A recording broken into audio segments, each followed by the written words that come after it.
dadka halkan ku nool waa dadkii sanadka abaartii ahliga ahayd dadkii xoolaha ay ka qaaday oo xoolihii ka farmaroogsay weeye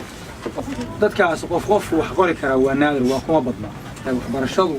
waa iftiinka dalka weeye waa loo baahan yahay ولد حول دقتنا إن حلان هي سنة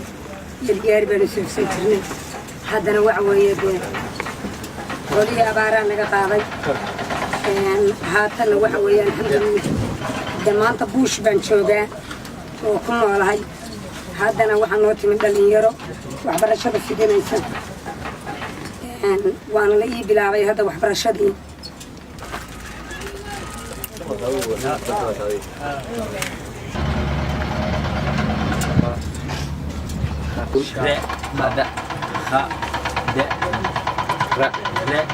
بسم الله الرحمن الرحيم مقعد واحد صباح جامع وحنا وراي كان كجلب مقالة جرو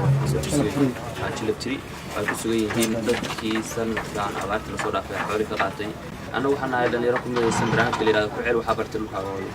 oo taasoo micnihiisuna ay qaybna ka ah inaan dadka wax baxno anagu u marayna haab iska wax u qabsaa marka hore ku bilaabayna inaan dadkeena ku gaarsiino taagtu inta noqota ahaado waxa yeelay macquul ma noqonayso in anaguna cilmi guriyana la jibno dadkeena in cilmi ka qatayeen oo waxna qori karno dib kastana meesha ka bilaabato waxa weeye waa jahliga qofku markuu soo aqoon ayay maartay dhawaato noqonaysa qofku inuu ka sii wado kha da